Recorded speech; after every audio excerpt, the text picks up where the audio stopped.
Assalamualaikum warahmatullahi wabarakatuh. As-Sa'labi menceritakan, pada masa Bani Israel ada seorang laki-laki bernama Isha, yaitu seorang ulama Bani Israel. Setiap saat dia sering membolak-balikkan lembaran kitab-kitab kuno Samawi untuk ditelaahnya. Sampai suatu ketika, di lembaran-lembaran itu dia menemukan tulisan tentang sifat-sifat Nabi Muhammad SAW.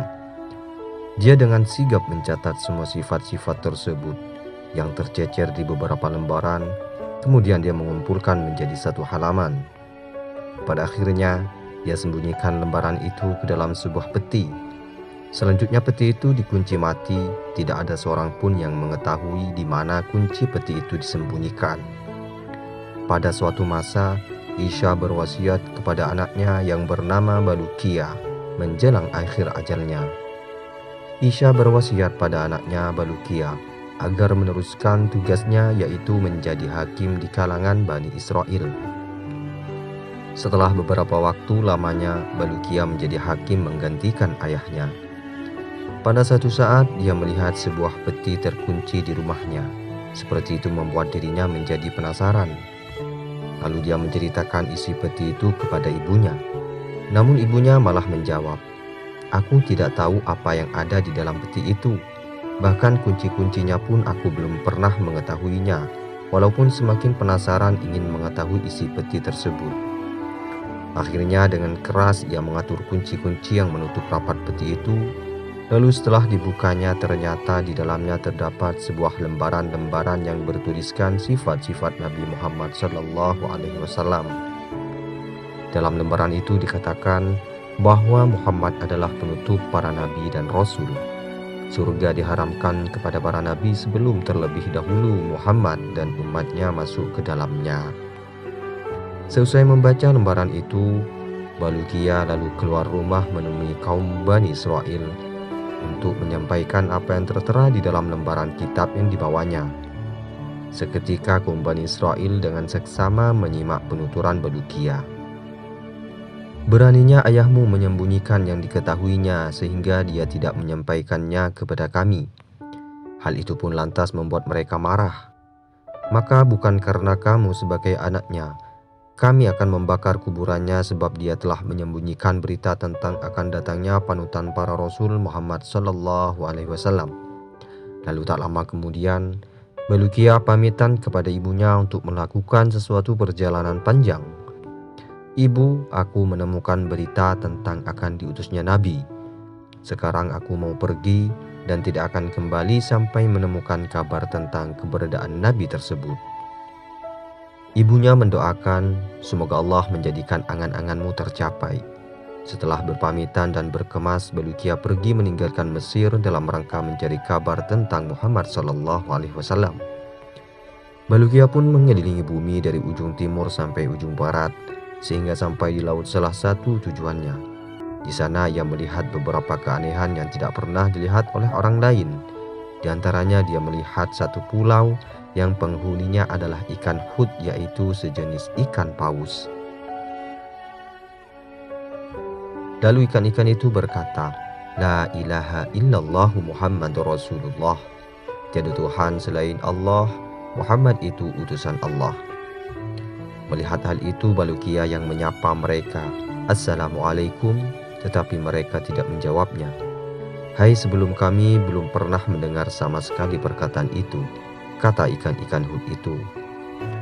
Lalu Balukia menjelaskan ungkapan tersebut adalah sunnah Nabi Adam alaihissalam. Lalu ikan-ikan hias itu bertanya, "Dari mana asal kamu?" "Aku berasal dari kaum Bani Israel," jawab Balukia. Akan tetapi meskipun mereka banyak bertanya, tetap saja mereka tidak mengenal Balukia. "Kami tidak tahu menahu Adam, tidak juga Bani Israel," balas ikan hut padanya. Mendengar pengakuan mereka, Balukia menjadi penasaran kenapa kalian mengenal Muhammad. Mereka menjawab, sejak awal mula Allah menciptakan kami seperti ini, yaitu mengucapkan kalimat syahadat yang seperti tadi. Sebenarnya kami berasal dari ikan neraka jahanam. Bagaimana keadaan neraka jahanam? Tanya Balukia kepada ikan-ikan Hud itu. Akhirnya para ikan itu menjelaskan tentang keadaan jahanam yang terkenal mengerikan ini. Dia adalah lembah hitam yang berbau busuk setiap tahunnya. Ia bernafas hanya 2 kali. Nafas pertama ketika musim panas makan. Nafasnya pun mengeluarkan hawa yang sangat panas. Dan nafas kedua ketika musim dingin, maka nafasnya menimbulkan hawa yang sangat dingin. Ikan Hud menjelaskan lebih detail. Selanjutnya Balukia melongokkan pandangannya ke arah pulau lainnya. Di sana ia melihat ikan Hud yang ukuran lebih besar dari yang ia lihat sebelumnya. Ikan tersebut bagaikan pelepah kurma di antara ikan-ikan Hud itu. Terdapat seekor ikan Hud yang berwarna kuning. Jika ia berjalan, maka ikan-ikan Hud di sekitarnya ikut berjalan. Ketika ikan-ikan Hud merasa diperhatikan oleh Balukia, mereka bertanya, siapa kamu? Balukia menjawab, aku adalah Balukia dari Bani Israel. Perkataan Balukia itu tetap saja asing di telinga mereka. Kami belum pernah mendengar perkataan itu sebelumnya, ujar ikan itu. Sebenarnya aku ditugaskan untuk memakan semua ikan laut yang ada di dunia. Jika tidak ada aku, maka ikan-ikan Hud akan mengejar kaum Bani Israel dan memangsanya. Kemudian Balukia melanjutkan perjalanannya sampai ke laut yang lainnya. Di sana ia menjumpai beberapa keanehan yang panjang sekali untuk dapat disebutkan di sini. Di antara keanehan tersebut, ia melihat sebuah pulau yang di dalamnya terdapat sebuah pohon kurma dari emas. Jika pohon itu terkena sinar matahari pagi, maka akan kelihatan mencorong bagaikan kilat ketajaman. Sinarnya tidak dapat ditembus dengan pandangan mata. Selain pohon kurma, di pulau tersebut terdapat juga pohon yang besar. Balukia mencoba untuk mengambil salah satu dari pohon-pohon tersebut, maka ada suara yang menyuruhnya, awas, jangan kau ganggu aku, wahai orang yang salah. Maka Balukia pun mengurungkan niatnya tadi. Dia akhirnya duduk beristirahat. Di tengah itu, tiba-tiba ia mendengar serombongan orang-orang yang turun dari langit. Masing-masing mereka yang turun menghunuskan sebilah pedang. Begitu melihat Balukia, mereka bertanya, bagaimana kamu bisa tiba di tempat ini? Balukia pun menjelaskan tentang dirinya. Aku berasal dari Bani Israel. Namaku adalah Balukia. Sekarang aku ingin tahu siapakah kalian? Balukia kembali bertanya, sebenarnya kami adalah kaum jin yang beriman. Allah mengirimkan kami dari langit untuk membunuh golongan jin kafir di muka bumi, jawab rombongan itu. Hingga akhirnya Balukia pun meninggalkan mereka. Di tengah perjalanan, Balukia kembali dikagetkan dengan adanya seorang malaikat yang posturnya amat sangat besar. Mereka itu berdiri tegak dengan tangan kanannya di ujung timur dan tangan kirinya di ujung barat. Dia senantiasa berucap, La ilaha illallahu Muhammad Rasulullah. Tiada Tuhan selain Allah, Muhammad itu adalah utusan Allah. Lalu setelah Balukia mengucapkan salam, dia ditanya itu oleh makhluk itu, siapakah Anda Balukia? Ia menjawab serupa saat pertemuannya dengan makhluk-makhluk lainnya. Aku adalah Balukia berasal dari Bani Israel. Aku melancong guna mencari Nabi akhir zaman sekarang. Siapakah Anda? Tanya Balukia. Aku adalah malaikat yang beri tugas untuk mengatur gelapnya malam dan terangnya siang, jawabnya. Lalu Balukia kembali bertanya, apa maksud kedua garis yang ada di keningmu? Tampak di kening malaikat itu ada 2 garis yang bertuliskan panjang dan pendeknya siang malam, dan malam-malam tidak akan melebihi batasannya yang sudah ditetapkan. Menjawab rasa penasarannya, lalu Balukia kembali bertanya dan sang malaikat pun menjawab, saya malaikat yang ditugaskan untuk mengatur angin laut. Aku tidak sekali-kali menghembuskan angin kecuali ada instruksi dari Allah. Angin aku kendalikan dengan tangan kananku, sedangkan laut aku kendalikan dengan tangan kiriku. Jika tidak dengan demikian, maka orang-orang yang ada di bumi akan semena-mena memanfaatkannya. Dalam perjalanannya pun Balqiyah beberapa kali dipertemukan dengan malaikat lagi. Sampai akhirnya tiba di Gunung Qaf. Gunung tersebut terdiri dari umpu dan batu yakut berwarna hijau.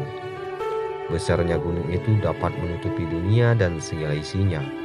Di antara keistimewaan gunung itu, ia dapat melihat langit dunia yang berwarna biru. Allah telah menugaskan seorang malaikat untuk menempati gunung itu. Apabila Allah hendak mengembangkan kebahagiaan salah satu bumi, dia memerintahkan malaikat atas untuk menggerakkan akar-akar yang di tempat gempa itu.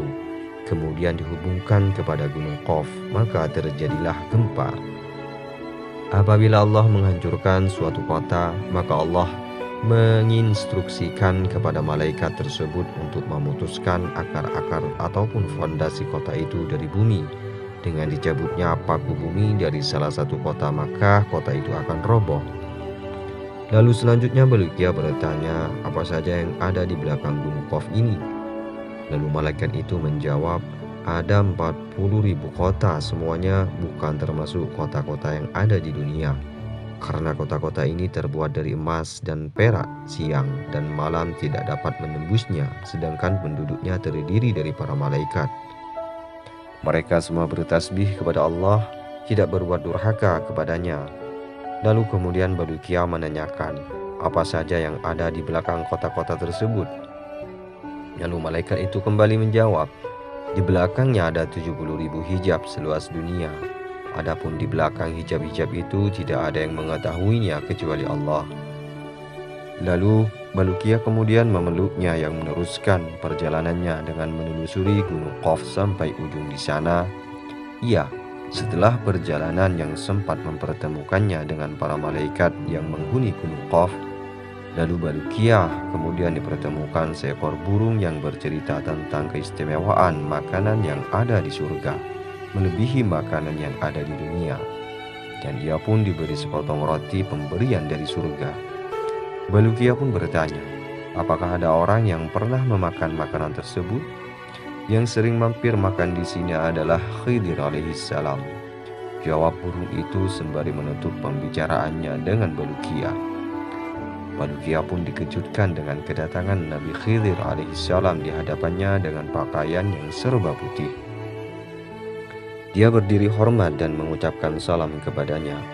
Balqiyah pun menjawab salam tersebut, kemudian memeluk ia, menjelaskan maksud perjalanannya, wahai Abu Abbas ataupun Khidir. Aku pergi dari rumah demi mencari seorang Nabi akhir zaman, sehingga pencarianku sampai ke tempat ini dan bertemu denganmu. Karenanya sudilah kiranya Anda memberitahukan kepadaku di mana Nabi itu, tanyanya.